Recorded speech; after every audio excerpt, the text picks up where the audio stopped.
il faut que j'y aille. Attention, je vais être quand même un petit peu présentable. Voilà. Voyons voir qui sont mes invités. On va parler du look de Brigitte Macron. Vous adorez cette icône de la mode, puisqu'elle est devenue une icône. Je suis plutôt agréablement surpris quand j'ouvre la porte, parce que moi, à la lecture de son menu, je pensais que c'était un homme d'un certain âge. Alors Yannick, on peut vraiment dire que vous vous êtes planté en beauté. J'arrive de suite. En tous les cas, vous allez m'entendre. Et donc Karl Lagerfeld dit lui-même que depuis Brigitte Bardot, on n'avait pas entendu autant prononcer ce mot Brigitte. C'est devenu donc une véritable égérie, aussi bien ici qu'à l'étranger.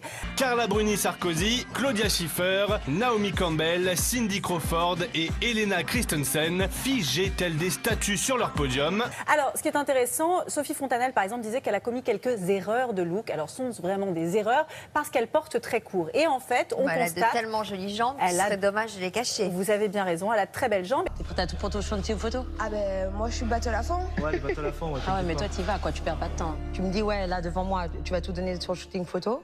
Et regardez-moi, sans le savoir, je suis très Brigitte. Ah ben, vous êtes très Brigitte, regardez. Vous avez le pantalon slim. Vous avez Brigitte. Et tout à fait les Brigitte, chaussures, voilà. Les chaussures. Le bleu marine et rouge. Voilà, bleu marine et rouge. Vous êtes tout à fait dans l'esprit Brigitte, Sophie. Voilà. Alors, donc, enfin, pour revenir... pas tout à fait les mêmes jambes, mais pas loin. Si, écoutez, il vous va très bien.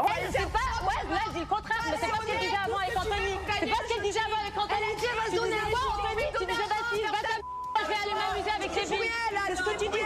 C'est ce que tu disais. Tu disais, stop, mais non, stop.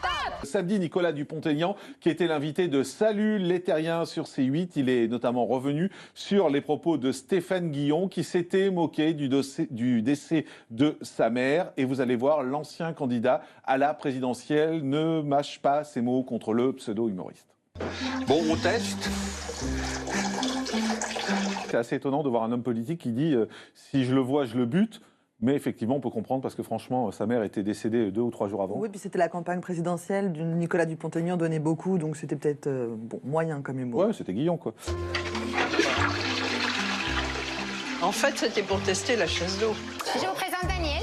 Bonsoir. Enchanté, Daniel. Il dit non, mais c'est pas possible que c'est lui qui est là maintenant. C'est pas possible. Enchanté, Winnie. Enchanté. Je n'aurais jamais imaginé qu'il était là ce soir. Je suis très contente. C'est moi, ouais. Dans la maison. Chut. Qui la chauffe tous les mecs et tout. Non, c'est toi qui chauffe tous les mecs qui jouent dans la provocation. Je te connais de vue. Ah bon? Tu me dis quelque chose de vue. Ouais. J'avoue. Mais enfin Yannick, vous étiez où ces 20 dernières années? C'est Daniel Ducruet, l'ex-mari de la princesse Stéphanie de Monaco. Bon, bah ça lui dit rien.